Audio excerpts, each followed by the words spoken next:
പാലക്കാട് ജില്ലയെ അക്ഷരാർത്ഥത്തിൽ ഇളക്കിമറിച്ച സംഭവം. പട്ടാമ്പിക്കടുത്തുള്ള ആമയൂരിൽ സിദ്ദിഖ് എന്ന വ്യക്തി അവരുടെ പറമ്പിൽ റബ്ബർ ടാപ്പിംഗ് നടത്തുന്ന തൊട്ടപ്പുറത്ത് വാടകയ്ക്ക് താമസിക്കുന്ന റജിയും കുടുംബവും കഴിഞ്ഞ കുറെ ദിവസങ്ങളായി വീട് തുറക്കുന്നില്ല എന്നുള്ള കാര്യം ശ്രദ്ധിച്ചത്. സിദ്ദിഖും ഭാര്യയും റജിയുടെ വീട്ടിലെത്തി ഒരുപാട് തവണ വിളിച്ചു നോക്കിയെങ്കിലും അകത്തുനിന്ന് യാതൊരു അനക്കവും ഉണ്ടായിരുന്നില്ല. മുൻവശത്തെ വാതിൽ അകത്തുനിന്ന് കുറ്റിയിട്ട ശേഷം റജി പുറകുവശത്തുകൂടി ഇറങ്ങി പുറകിലെ കതക് പൂട്ടിയിട്ട് ടാപ്പിംഗ് ജോലികൾക്കായി അതിരാവിലെ തന്നെ പോയി കാണുമെന്ന് സിദ്ദിഖ് ഭാര്യയോട് പറഞ്ഞു. എന്നാൽ റബ്ബർ തോട്ടത്തിലെങ്ങും ഇന്ന് റജിയെ കണ്ടതേയില്ല എന്ന് സിദ്ദിഖിന്റെ ഭാര്യ മറുപടിയും പറഞ്ഞു. തുടർന്ന് ഇരുവരും ചേർന്ന് റജി താമസിക്കുന്ന വീടിന്റെ പിൻവശത്തെത്തി അവിടെയെല്ലാം അന്വേഷണം നടത്തിയെങ്കിലും അവിടെയെങ്ങും ആരെയും കണ്ടില്ല. റജി എന്ന് സിദ്ദിഖ് ഉറക്കെ വിളിക്കുന്നത് കേട്ടുകൊണ്ട് തൊട്ടപ്പുറത്തെ പറമ്പിൽ താമസിക്കുന്ന റജിയുടെ സഹോദരനും ഒരു അയൽവാസിയും അങ്ങോട്ടേക്ക് വന്നു. അങ്ങനെ ആ നാൽവർ സംഘം റജിയെ അന്വേഷിച്ച് പറമ്പിലെല്ലാം നടന്നു. അവിടെയെങ്ങും അയാളെ കാണാത്ത സാഹചര്യത്തിൽ തിരികെ ആ വീടിന്റെ ഭാഗത്തേക്ക് തന്നെ എത്തി. വീട് അകത്തുനിന്ന് കുറ്റിയിട്ട നിലയിലായതിനാലാണ് നാട്ടുകാർക്ക് സംശയം തോന്നിയത്. ഓടിട്ട വീടായതിനാൽ ഓടിളക്കി വീടിനുള്ളിൽ ആരെങ്കിലും ഉണ്ടോ എന്ന് ഉറപ്പുവരുത്താമെന്ന് നാട്ടുകാർ പറഞ്ഞു. പിന്നീട് നാട്ടുകാർ ചേർന്ന് ഒരു ഏണി സംഘടിപ്പിച്ചുകൊണ്ടുവന്ന് വീടിന്റെ പിൻവശത്തുകൂടി അടുക്കള ഭാഗത്തുള്ള ഓടുകളിളക്കി സിദ്ദിഖ് അകത്തേക്ക് കടന്നു. അടുക്കളയിലും ഹാളിലും പ്രത്യേകിച്ചൊന്നും കണ്ടില്ല. അതുവഴി നടന്ന് അയാൾ പ്രധാന വാതിലിന്റെ കുറ്റിയെടുത്ത് പുറത്തു നിൽക്കുന്ന ആളുകളിൽ ചിലരെ കൂടി അകത്തേക്ക് വിളിച്ചു. അവർ വീടിനുള്ളിൽ വിശദമായി പരിശോധന നടത്തിയെങ്കിലും ആരെയും കണ്ടെത്താനായില്ല. അപ്പോഴാണ് അടഞ്ഞുകിടക്കുന്ന ഒരു മുറി അവരുടെ ശ്രദ്ധയിൽപ്പെട്ടത്. ആ മുറിക്കുള്ളിൽ ആരെങ്കിലും ഉണ്ടോ എന്നറിയാൻ വാതിൽ തുറന്നു നോക്കിയ സംഘം നിലവിളിച്ചുകൊണ്ട് പിന്നിലേക്ക് മാറി. യാതൊരു ചലനവുമില്ലാതെ രണ്ട് സ്ത്രീരൂപം കട്ടിലിൽ കമിഴ്ന്നു കിടക്കുന്നു. സിദ്ദിഖിന്റെ ഭാര്യ അവർക്കരികിലേക്ക് നടന്നു വന്ന് ഒന്ന് സൂക്ഷിച്ചു നോക്കി. ഇത് ലിസിയുടെ മക്കളാണെന്നാണ് തോന്നുന്നതെന്ന് അവരൊരു സംശയവും പറഞ്ഞു. റജി ലിസി ദമ്പതികൾക്ക് 4 മക്കളാണുള്ളത്. അതിൽ മൂത്ത 2 പെൺമക്കൾ കോട്ടയത്തെ മഠത്തിൽ നിന്ന് പഠിക്കുന്നതിനാൽ അവരെ നാട്ടുകാരും കണ്ടിട്ടുണ്ടായിരുന്നില്ല. ഇളയ മകനും മകളും മാത്രമായിരുന്നു അവർക്കൊപ്പം ഈ വീട്ടിൽ താമസിച്ചിരുന്നത്. കട്ടിലിൽ കിടക്കുന്നത് ജീവനറ്റ ശരീരങ്ങളായതിനാൽ തന്നെ നാട്ടുകാർ ഉടൻ തന്നെ വിവരം പോലീസിനെ അറിയിച്ചു. വിവരമറിഞ്ഞ് പോലീസ് സംഘം എത്തിയപ്പോഴേക്കും നാട്ടുകാരെല്ലാം അവിടെ തടിച്ചുകൂടിയിരുന്നു. ഒറ്റ നോട്ടത്തിൽ തന്നെ നടന്നിരിക്കുന്നത് കൊലപാതകമാണെന്ന് പോലീസിന് വ്യക്തമായി. ഉടൻ തന്നെ ഫോറൻസിക് സംഘത്തെയും ഡോഗ് സ്ക്വാഡിനെയും അടക്കം സ്ഥലത്തെത്തിച്ച് പരിശോധന ആരംഭിച്ചു. വീടിന് പുറത്ത് പരിശോധന നടത്തുന്നതിനിടയിലാണ് പോലീസ് സംഘത്തിന്റെ കണ്ണിൽ ഒരു പ്രത്യേക കാഴ്ച അവിടെ ഒരു പഴയ സെപ്റ്റിക് ടാങ്കിന് മുകളിലായി അസ്വാഭാവികമായ രീതിയിൽ ഈച്ചകൾ വന്ന് പൊതിയുന്നൊരു കാഴ്ചയായിരുന്നു അത്. സെപ്റ്റിക് ടാങ്കിന്റെ മൂടിയിളക്കി പരിശോധന നടത്താൻ തീരുമാനിച്ച പോലീസ് സംഘം അതിനായി ഒരു കൂട്ടം ആളുകളെ ചുമതലപ്പെടുത്തി. ശേഷം പ്രദേശത്ത് നിന്ന് ലഭിക്കാവുന്ന കൂടുതൽ തെളിവുകൾ ശേഖരിക്കാൻ തുടങ്ങി. കൂട്ടത്തിൽ റജിയും കുടുംബത്തെക്കുറിച്ചുള്ള കൂടുതൽ വിവരങ്ങൾ സിദ്ദിഖിനോടും ഭാര്യയോടും തൊട്ടടുത്തുണ്ടായിരുന്ന നാട്ടുകാരോടുമൊക്കെ അന്വേഷിച്ചു. സിദ്ദിഖിന്റെ റബ്ബർ തോട്ടത്തിൽ പണിയെടുക്കുന്ന റജിയുടെ മൂത്ത 2 പെൺമക്കളെയും ആ നാട്ടിലുള്ള ആരും തന്നെ കണ്ടിട്ടുണ്ടായിരുന്നില്ല. കോട്ടയത്തെ മഠത്തിൽ പഠിക്കുന്ന പെൺകുട്ടികളുടെ ഫോട്ടോ ഒരിക്കൽ റജിയുടെ ഭാര്യ ലിസി സിദ്ദിഖിന്റെ ഭാര്യയെ കാണിച്ചിരുന്നു. അതുകൊണ്ടാണ് സിദ്ദിഖിന്റെ ഭാര്യയ്ക്ക് പെൺകുട്ടികളെ കണ്ടപ്പോൾ ഒരു മുഖപരിചയം തോന്നാൻ കാരണം. റജികുമാറും ഭാര്യയും ഇളയ 2 മക്കളും അവിടെ താമസിക്കുന്ന സമയത്താണ് 2 ആഴ്ചകൾക്ക് മുൻപ് റജിയുടെ ഭാര്യ ലിസി കോട്ടയത്തേക്ക് പോയത്. 2 ആഴ്ചയായിട്ടും ലിസിയെ അവിടെങ്ങും കാണാത്ത സാഹചര്യത്തിൽ സിദ്ദിഖിന്റെ ഭാര്യ അവരുടെ കുട്ടികളോട് അന്വേഷിച്ചപ്പോഴായിരുന്നു ലിസി കോട്ടയത്തേക്ക് പോയ വിവരം കുട്ടികൾ പറയുന്നത്. റബ്ബർ വെട്ടിക്കൊണ്ടിരുന്ന റജി ആ സമയത്ത് അങ്ങോട്ടേക്ക് കടന്നു വരികയും ഏതാനും ദിവസങ്ങൾക്ക് ശേഷം താനും മക്കളും കൂടി കോട്ടയത്തേക്ക് ലിസിയുടെ അടുത്തേക്ക് പോകുമെന്നും ശേഷം കോട്ടയത്തുള്ള തങ്ങളുടെ മൂത്ത 2 മക്കളെ കൂടി ഇവിടേക്ക് കൊണ്ടുവരുമെന്നും റജി ആ സമയത്ത് സിദ്ദിഖിന്റെ ഭാര്യയോട് പറഞ്ഞു. അങ്ങനെ ഏതാനും ദിവസങ്ങൾക്ക് ശേഷം ഒരു വൈകുന്നേരം ചോറ് കഴിക്കുന്നതിനെ കുറച്ച് കറി തരുമോ എന്നാവശ്യപ്പെട്ടുകൊണ്ട് റജി സിദ്ദിഖിന്റെ വീട്ടിലെത്തിയിരുന്നു. ഭാര്യയും മക്കളും മടങ്ങി വന്നില്ലേ എന്ന് അന്ന് സിദ്ദിഖിന്റെ ഭാര്യ റജിയോട് ചോദിച്ചിരുന്നു. ലിസിയും 4 മക്കളും അവരുടെ അമ്മാവനൊപ്പം ഏതാനും ദിവസങ്ങൾക്ക് ശേഷം ഇങ്ങോട്ടേക്ക് മടങ്ങിയെത്തുമെന്ന് അപ്പോൾ അയാൾ മറുപടിയും പറഞ്ഞു. ശേഷം സിദ്ദിഖിന്റെ ഭാര്യ താൻ ഉണ്ടാക്കിയ കൂണുകറിയിൽ ഒരൽപ്പം റജിക്ക് കൊടുത്തുവിടുകയും ചെയ്തു. പിറ്റേ ദിവസം റജി റബ്ബർ വെട്ടുന്നതിനായി ആ പരിസരത്തൊക്കെ തന്നെ ഉണ്ടായിരുന്നു. അത് കഴിഞ്ഞ് അയാളെ കണ്ടില്ല. വീട് പൂട്ടിയിട്ട നിലയിലായിരുന്നു. വീടിന്റെ പുറത്തെ പൂട്ട് ഇന്ന് കാണാതിരുന്ന സാഹചര്യത്തിലാണ് അവിടേക്ക് തങ്ങൾ അന്വേഷിച്ചെത്തിയതെന്നും സിദ്ദിഖിന്റെ ഭാര്യ പോലീസിന് മൊഴി നൽകി. വീട്ടിൽ നിന്ന് ലഭിക്കാവുന്ന വിരലടയാളങ്ങളൊക്കെ തന്നെ പോലീസ് സംഘം ശേഖരിച്ചു. നിലവിൽ റജിയെയും ഭാര്യ ലിസിയെയും ഇളയ 2 മക്കളെയും കാണാനില്ല. മൂത്ത 2 പെൺമക്കളാകട്ടെ മരിച്ച നിലയിൽ വീട്ടിൽ കിടക്കുന്നു. പോലീസിനാകെ സംശയമായി. പ്രദേശവാസികളെ എല്ലാം ചോദ്യം ചെയ്തു. അപ്പോഴാണ് ഒരു സ്ത്രീയിൽ നിന്നും ഒരു നിർണായക വിവരം പോലീസിന് ലഭിക്കുന്നത്.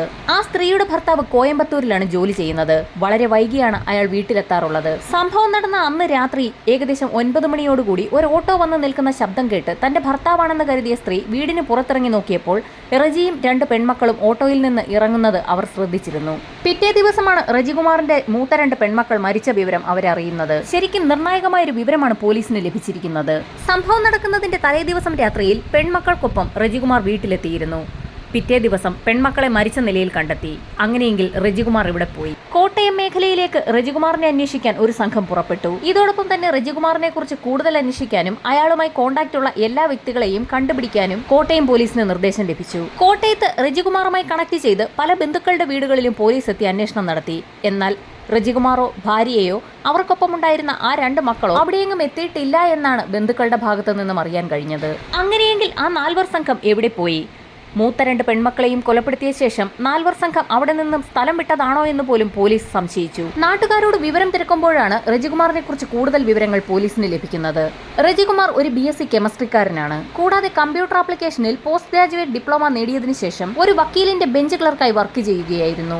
കുറേ വർഷമായി ബെഞ്ച് ക്ലർക്കായി വർക്ക് ചെയ്തിരുന്ന റജികുമാർ പിന്നീട് ആമയൂരിലെത്തി ടാപ്പിംഗ് തൊഴിലാളിയായി മാറുകയായിരുന്നു. ബെഞ്ച് ക്ലർക്കായിരുന്ന ഒരാൾ എന്തിന് ടാപ്പിംഗ് തൊഴിലാളിയായി മാറണം? പോലീസിന് സ്വാഭാവികമായും സംശയമുയർന്നു. റജികുമാറിന്റെ സ്വഭാവത്തിൽ അസ്വാഭാവികതയുണ്ടെന്നുള്ള ബന്ധുക്കളുടെ മൊഴി അനുസരിച്ച് പോലീസ് വീണ്ടും റജിയുടെ വീടിനുള്ളിൽ പരിശോധന നടത്തിയപ്പോൾ അവിടെ ഒരു മൽപ്പിടുത്തം നടന്നതിന്റെ ലക്ഷണങ്ങളൊക്കെ തന്നെ കണ്ടെത്തി. ഈ സമയത്താണ് പുറത്ത് സെപ്റ്റിക് ടാങ്കിന്റെ മൂടി ഇളക്കിക്കൊണ്ടിരുന്ന തൊഴിലാളികൾ നിലവിളിച്ചുകൊണ്ട് അവിടേക്ക് ഓടിയെത്തിയത്. സെപ്റ്റിക് ടാങ്കിനുള്ളിൽ നിന്ന് രൂക്ഷമായ ഗന്ധം വമിക്കുന്നുണ്ടായിരുന്നു. അതിനുള്ളിൽ എന്തോ ഉണ്ടെന്ന് അവർ പറഞ്ഞു. പോലീസ് സംഘം നടത്തിയ പരിശോധനയിൽ സെപ്റ്റിക് ടാങ്കിനുള്ളിൽ നിന്നും ഒരു ഡെഡ് ബോഡി കണ്ടെത്തി. വിവരമറിഞ്ഞ് DYSP ഉൾപ്പെടെയുള്ള സംഘം അങ്ങോട്ടേക്കെത്തി. സെപ്റ്റിക് ടാങ്കിൽ നിന്നും ബോഡി പുറത്തെടുത്ത് കിടത്തിയപ്പോൾ അതൊരു സ്ത്രീയുടേതാണെന്ന് മനസ്സിലായി. സിദ്ദിഖിന്റെ ഭാര്യ അപ്പോൾ തന്നെ ആ ബോഡി തിരിച്ചറിഞ്ഞു. അത് റജിയുടെ ഭാര്യ ലിസിയായിരുന്നു. മൃതദേഹം പാതി അഴുകിയ നിലയിലായിരുന്നു. നാട്ടുകാരും പോലീസും ഒരുപോലെ അമ്പരന്നു. ഈ സമയത്താണ് മുറിയിൽ കൊല്ലപ്പെട്ട് കിടക്കുന്ന പെൺമക്കളുടെ ഇൻക്വസ്റ്റ് നടപടികൾ പൂർത്തിയാക്കിയ വിദഗ്ധ സംഘം പോലീസിനോട് ഒരു കാര്യം പറയുന്നത്. കൊല്ലപ്പെട്ട് കിടക്കുന്ന 2 പേരിൽ മൂത്തയാൾ മരിക്കുന്നതിന് മുൻപ് നശിപ്പിക്കപ്പെട്ടു. റജിയുടെ ഭാര്യയും മക്കളെയും ആരെങ്കിലും ഇല്ലാതാക്കിയതാണോ എന്നുവരെ പോലീസിന് സംശയമായി. അങ്ങനെയെങ്കിൽ റജികുമാറും ഇളയ 2 മക്കളും എവിടെ പോയി? ആ ചോദ്യത്തിനുള്ള ഉത്തരം അന്ന് വൈകുന്നേരം തന്നെ പോലീസിന് ആ വീടിന്റെ കോമ്പൗണ്ടിൽ നിന്ന് തന്നെ കിട്ടി. നാട്ടുകാരുടെ സഹായത്തോടുകൂടി പോലീസ് ആ പ്രദേശമാകെ വിശദമായി ഒന്ന് അരിച്ചു പറക്കി. സിദ്ദിഖിന്റെ ഉടമസ്ഥതയിലുള്ള റബ്ബർ തോട്ടം അരിച്ചു പറക്കുന്നതിനിടയിലാണ് കാട് പിടിച്ച ഒരു ഭാഗത്ത് 2 പ്ലാസ്റ്റിക് ചാക്കുകൾ കിടക്കുന്നത് അവരുടെ ശ്രദ്ധയിൽപ്പെടുന്നത്. ചാക്കുകൾ അഴിച്ച പോലീസ് സംഘവും നാട്ടുകാരും ഞെട്ടി. ആ 2 ചാക്കുകെട്ടിനുള്ളിൽ ഇളയ മക്കളായ അമലും അമന്യയുമായിരുന്നു. മൃതദേഹങ്ങൾ അഴുകി തുടങ്ങിയിരുന്നു. ഒരു വീട്ടിലെ 5 പേരും മരണപ്പെട്ടിരിക്കുന്നു. അങ്ങനെയെങ്കിൽ റജികുമാർ കൊല്ലപ്പെട്ട് കാണാൻ സാധ്യതയുള്ളതിനാൽ റജികുമാറിന്റെ ബോഡിക്ക് വേണ്ടിയും പോലീസ് തിരച്ചിൽ നടത്തി. ഡോഗ് സ്ക്വാഡിനെ ഉപയോഗിച്ച് പരിശോധന നടത്തിയിട്ടും റജികുമാറിന്റെ മൃതദേഹം മാത്രം കണ്ടുകിട്ടിയില്ല. ഇതിനിടയിൽ റജികുമാറിന്റെ മൊബൈൽ ഫോൺ കേന്ദ്രീകരിച്ച് നടത്തിയ അന്വേഷണത്തിൽ അയാളുടെ മൊബൈൽ ആക്റ്റീവ് ആണെന്ന് കണ്ടെത്തി. പാലാ, കോട്ടയം മേഖലകളിലായിരുന്നു ടവർ ലൊക്കേഷൻ. ഇതോടുകൂടി 5 പേരെയും കൊലപ്പെടുത്തിയത് റജികുമാർ തന്നെ ആകാമെന്നുള്ള സംശയം ഉയർന്നു. ഒരുപക്ഷെ റജികുമാറിനെയും കൊലപ്പെടുത്തിയ ശേഷം കൊലപാതകി ആ മൊബൈൽ ഫോൺ കൈവശം വെച്ചിരിക്കുകയാണോ എന്നുള്ള പോസിബിലിറ്റിയും പോലീസ് പരിശോധിച്ചു. പോലീസ് കണ്ടെടുത്ത 5 മൃതദേഹങ്ങളും ഇൻക്വസ്റ്റ് നടപടികൾ പൂർത്തിയാക്കി പോസ്റ്റ്മോർട്ടത്തിനായി തൃശൂർ മെഡിക്കൽ കോളേജിലേക്ക് അയച്ചു. ഇതോടൊപ്പം തന്നെ റജികുമാറിനായുള്ള തിരച്ചിൽ ഊർജിതമാക്കി. ഈ സമയത്താണ് കോട്ടയം പോലീസ് സ്റ്റേഷനിലേക്ക് ഒരു ഫോൺ കോൾ എത്തുന്നത്. ഗാന്ധിനഗർ ബസ് സ്റ്റാൻഡിൽ റജികുമാറിനെ കണ്ടു എന്നായിരുന്നു വിളിച്ചയാൾ പറഞ്ഞത്. വിവരമറിഞ്ഞ് ബസ് സ്റ്റാൻഡിലെത്തിയ പോലീസ് സംഘം റജികുമാറിനെ കൈയോടെ തന്നെ പിടികൂടി. കോട്ടയത്ത് നിന്നും ബസ്സിൽ കയറി എങ്ങോട്ടോ രക്ഷപ്പെടാനിരുന്ന റജികുമാർ പോലീസ് കസ്റ്റഡിയിലാവുകയായിരുന്നു. അറസ്റ്റ് ചെയ്ത റജികുമാറിനെ മജിസ്ട്രേറ്റിന് മുൻപിൽ ഹാജരാക്കി പോലീസ് കസ്റ്റഡിയിലെടുത്ത് ചോദ്യം ചെയ്യൽ ആരംഭിച്ചു. കസ്റ്റഡിയിലെടുത്ത റജികുമാറിന്റെ വിരലടയാളം തന്നെ ആദ്യം പോലീസ് പരിശോധിച്ചു. ആ വീട്ടിൽ നിന്നും ആകെ ഒരാളുടെ ഫിംഗർ പ്രിന്റ് മാത്രമായിരുന്നു ലഭിച്ചത്. അത് റജികുമാറിന്റേത് തന്നെയെന്ന് തെളിയിക്കാൻ പോലീസിന് അധിക സമയം വേണ്ടി വന്നില്ല. ചോദ്യം ചെയ്യലിൽ റജികുമാറിന്റെ മൊഴികളിലെല്ലാം വൈരുദ്ധ്യം കണ്ടെത്തി. ഈ മരണങ്ങളിലൊന്നും തനിക്ക് ഒരു പങ്കുമില്ല എന്ന് അയാൾ ആവർത്തിച്ചുകൊണ്ടേയിരുന്നു. ലിസിയെ കാണാതായതാണെന്നും അയാൾ പോലീസിനോട് പറഞ്ഞു. ഭാര്യയെ കാണാതായ വിവരം എന്തുകൊണ്ടാണ് പോലീസിൽ അറിയിക്കാതിരുന്നതെന്ന ചോദ്യത്തിന് റജികുമാറിന് മറുപടിയുമില്ലായിരുന്നു. മക്കൾ കൊല്ലപ്പെട്ട വിവരം അറിഞ്ഞിട്ടും ആമയൂരിലേക്ക് എന്തുകൊണ്ട് എത്തിയില്ല എന്നുള്ള ചോദ്യത്തിന് റജികുമാർ മറുപടി പറഞ്ഞെങ്കിലും അതൊന്നും പോലീസ് വിശ്വാസത്തിലെടുത്തില്ല. മറ്റു ചില കാര്യങ്ങളുമായി ബന്ധപ്പെട്ട് അയാൾ കോട്ടയത്തേക്ക് പോയ കാരണത്താലാണ് നാട്ടിൽ നടന്ന ഈ വിവരങ്ങളൊന്നും അറിയാതിരുന്നതെന്നും പോലീസിന് റജികുമാർ മൊഴി നൽകി. ഈ സമയത്താണ് വളരെ നിർണായകമായ ഒരു തെളിവ് പോലീസിനെ തേടിയെത്തിയത്. റജികുമാറിന്റെ സ്പേമും കൊല്ലപ്പെട്ട മൂത്തയാളുടെ ശരീരത്തിൽ നിന്ന് കളക്ട് ചെയ്ത സ്പേമും തമ്മിൽ മാച്ച് ചെയ്യുന്നു. എന്നാൽ ഇക്കാര്യം പൂർണ്ണമായും റജികുമാർ നിഷേധിച്ചു. എല്ലാ കൊലപാതകങ്ങളും നടത്തിയത് റജികുമാർ തന്നെയെന്ന് തങ്ങൾക്ക് മനസ്സിലായി എന്ന് പോലീസ് പറഞ്ഞതോടുകൂടി താൻ കുടുക്കപ്പെട്ടു എന്ന് അയാൾക്ക് മനസ്സിലായി. ഇതോടെ പല കാര്യങ്ങളും റജികുമാർ പോലീസിനോട് പറഞ്ഞു തുടങ്ങി. നേരത്തെ ഒരു വക്കീലിന്റെ ബെഞ്ച് ക്ലർക്കായി വർക്ക് ചെയ്തിരുന്ന റജികുമാറിന് അവിടെയുണ്ടായിരുന്ന ഉഷ എന്നൊരു സ്ത്രീയുമായി ബന്ധമുണ്ടായിരുന്നു. ആ അടുപ്പം റജികുമാറിന്റെ ഭാര്യ ലിസി അറിയുകയും അവർ തമ്മിൽ വാക്കുതർക്കമുണ്ടാകുന്നത് പതിവാവുകയും ചെയ്തിരുന്നു. ഉഷയെ കാണുന്നതിന് വേണ്ടിയാണ് റജികുമാർ വക്കീലിന് കീഴിൽ ബെഞ്ച് ക്ലർക്കായി ജോലി ചെയ്യുന്നതെന്ന് വരെ ലിസി പറഞ്ഞു.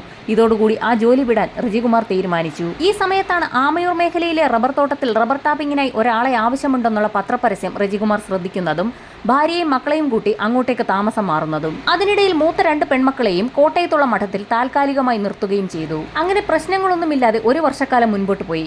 അങ്ങനെയിരിക്കെ ഒരു ദിവസം റജികുമാറിന്റെ ഫോണിലേക്ക് ഉഷയുടെ ഒരു കോൾ വന്നു. ഇത് കണ്ട ലിസി റജിയുമായി വാക്കുതർക്കമുണ്ടാവുകയും ഇതേ തുടർന്ന് റജി ലിസിയുടെ കഴുത്തിൽ ബലമായി പിടിമുറുക്കുകയും ചെയ്തു. ഏതാനും നിമിഷങ്ങൾക്കകം ലിസി മരണപ്പെട്ടു. ഈ സമയത്ത് ഇളയ 2 മക്കൾ മുറിയിൽ ഉറങ്ങിക്കിടക്കുകയായിരുന്നു. അവരാരും അറിയാതെ ലിസിയുടെ മൃതദേഹം റജി ഒരു മുറിക്കുള്ളിലാക്കി മുറി പുറത്തുനിന്ന് പൂട്ടി താക്കോൽ കയ്യിൽ സൂക്ഷിച്ചു. പിറ്റേ ദിവസം രാവിലെ ഉണർന്ന മക്കൾ അമ്മയെ തിരക്കിയെങ്കിലും അമ്മ കോട്ടയത്തുള്ള സഹോദരങ്ങളെ കാണാൻ പോയിരിക്കുകയാണെന്ന് റെജി അവരോട് പറഞ്ഞു. പിറ്റേ ദിവസം രാവിലെ മുറ്റത്ത് കളിച്ചുകൊണ്ടിരിക്കുന്ന കുട്ടികളെയാണ് സിദ്ദിഖിന്റെ ഭാര്യ കാണുന്നതും ലിസിയെക്കുറിച്ച് അന്വേഷിക്കുകയും ചെയ്യുന്നത്.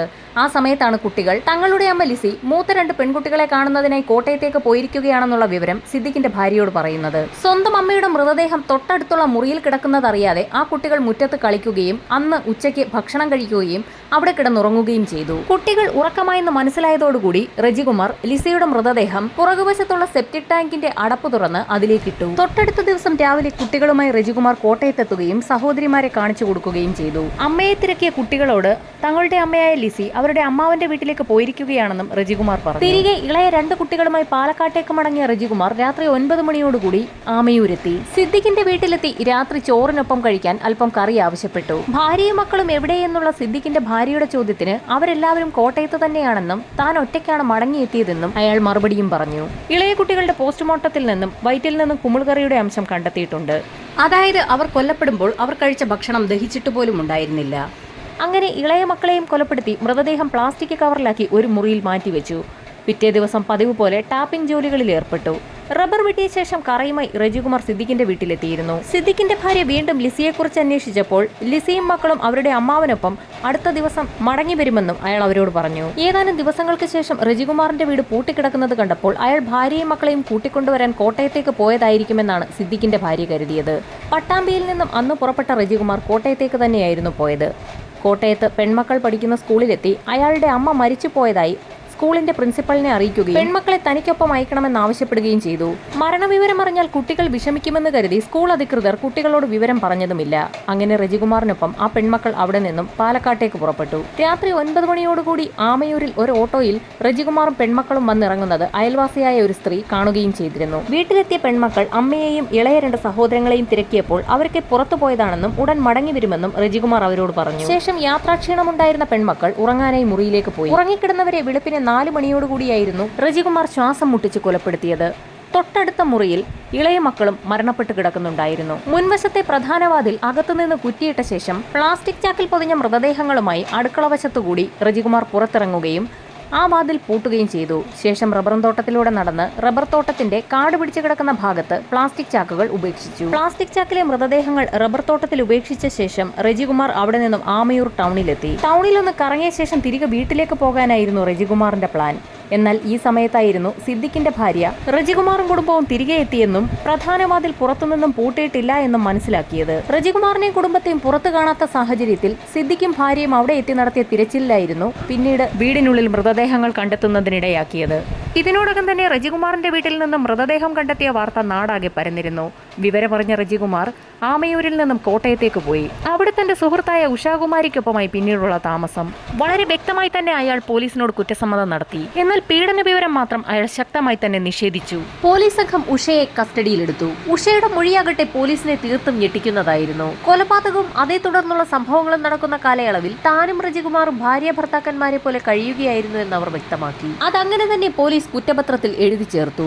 കുറ്റപത്രം കോടതിയിൽ സമർപ്പിച്ച് വിചാരണ ആരംഭിച്ചു. വാദപ്രതിവാദങ്ങൾക്കൊടുവിൽ പാലക്കാട് സെഷൻസ് കോടതി ജഡ്ജ് കാര്യകാരണ സഹിതം ഒന്നൊന്നായി പറഞ്ഞുകൊണ്ട് തന്നെ റജികുമാറിന് വധശിക്ഷ വിധിച്ചു. അയാളുടെ മൊബൈൽ ടവർ ലൊക്കേഷൻ കൊല നടന്ന സമയത്ത് ആമയൂരിലാണെന്നും പോലീസ് കണ്ടെത്തി. കൊല്ലപ്പെട്ട കുട്ടികളുടെ ശരീരത്തിലുണ്ടായിരുന്ന കൂൺ അയൽപക്കത്തെ വീട്ടിലെ സിദ്ദിഖിന്റെ ഭാര്യ കൊടുത്തത് തന്നെയാണെന്ന് തെളിഞ്ഞു. ഇതോടൊപ്പം തന്നെ അയാളുടെ കാമുകി ഉഷ ഉൾപ്പെടെയുള്ളവരുടെ എല്ലാം സാക്ഷിമൊഴി റജികുമാറിനെതിരായിരുന്നു. അങ്ങനെയായിരുന്നു കോടതി അയാൾക്ക് വധശിക്ഷ വിധിച്ചത്. വധശിക്ഷയ്ക്കെതിരെ ഹൈക്കോടതിയിൽ റജികുമാർ അപ്പീലിന് പോയെങ്കിലും ഹൈക്കോടതി അപ്പീൽ തള്ളുകയായിരുന്നു. ഇതോടുകൂടി റജികുമാർ സുപ്രീം കോടതിയിൽ ആപ്ലിക്കേഷൻ ഫയൽ ചെയ്തു. എന്നാൽ സുപ്രീം കോടതിയിൽ വാദം കഴിഞ്ഞതിന് ശേഷം റജികുമാറിന്റെ വധശിക്ഷ സ്റ്റേ ചെയ്യപ്പെട്ടു. ഞെട്ടിക്കുന്ന ചില വിലയിരുത്തലുകളാണ് സുപ്രീം കോടതി നടത്തിയത്. കേസിൽ അറസ്റ്റിലായ നിമിഷം മുതൽ 2025 കാലം വരെ റജികുമാർ ജയിലിനുള്ളിൽ വളരെ മാന്യമായിട്ടേ പെരുമാറിയിട്ടുള്ളൂ. ജയിലിനുള്ളിൽ ഒരു ക്രിമിനൽ സ്വഭാവവും ഇത്രയും കാലയളവിനുള്ളിൽ അയാൾ കാണിച്ചിട്ടില്ല എന്നുള്ള ജയിൽ അധികൃതരുടെ റിപ്പോർട്ടിന്റെ അടിസ്ഥാനത്തിലാണ് സുപ്രീം കോടതി അയാളുടെ വധശിക്ഷ സ്റ്റേ ചെയ്ത് വാദം പൂർത്തിയാക്കിയ ശേഷം ജീവപര്യന്തമായി കുറച്ചത്. എന്നാൽ അതിനോടൊപ്പം സുപ്രീം കോടതി ജഡ്ജിമാർ ഒരു വാചകം കൂടി കൂട്ടിച്ചേർക്കുകയുണ്ടായി. റജികുമാർ മരണം വരെ ജയിലിലായിരിക്കണമെന്നുള്ള നിർണായക വിധിയാണ് സുപ്രീം കോടതിയുടെ ഭാഗത്തു നിന്നും ഇപ്പോൾ വന്നിരിക്കുന്നത്.